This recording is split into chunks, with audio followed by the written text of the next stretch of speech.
Hi guys, welcome to Film Companion South. I am Vishal Menon and today I'm going to be reviewing the new Siddique Mohanlal film Big Brother. Director Siddique, who also wrote Big Brother, seems to like jotting down ideas as and when he gets them. Some of his better ideas and films were perhaps those that may have come to him in the light of day when things generally tend to make more sense. What about those ideas you get in your half sleep, which you scribble in your bedside notepad only to realize the next morning that none of it really makes any sense? And what if you decide to make an entire film starring Mohanlal with that particular notepad as the script?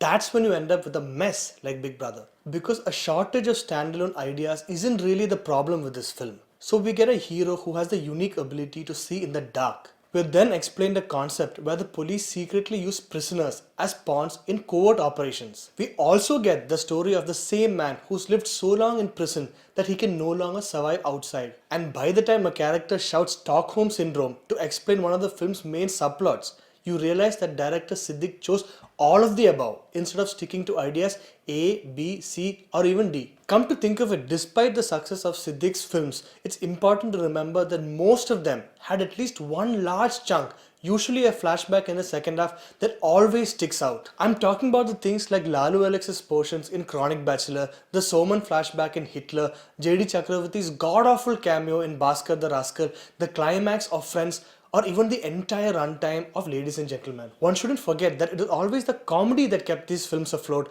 with its drama being something we tolerate in our wait for the next big laugh. So when Siddique decides to make a full-length action drama like Big Brother, he really comes off as a fish out of water, struggling to make even the smallest of emotions stick. So when we realize that the film's central emotion is about Sachi trying to protect his younger brother, it's not when we sense or feel any danger. It's because we get a number of dialogues basically drilling our heads with the plot multiple times. Entire strands and characters are abandoned like old clothes and we struggle to get hold of the bigger picture to understand what's at stake at any given point in time. Let's say that we're willing to overlook even these basics in a film that's essentially an excuse for the next major action block.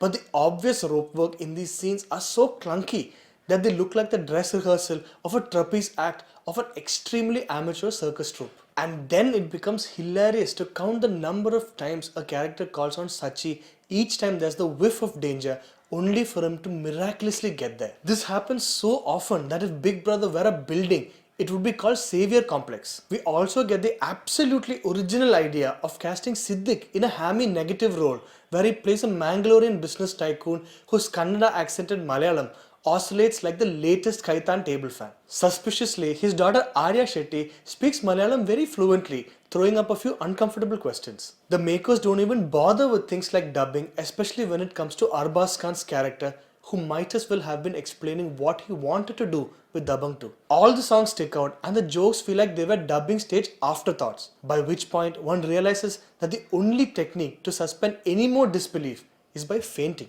So that's it for my review of this week's film Big Brother. If you like this video, please hit like and subscribe to Film Companion South.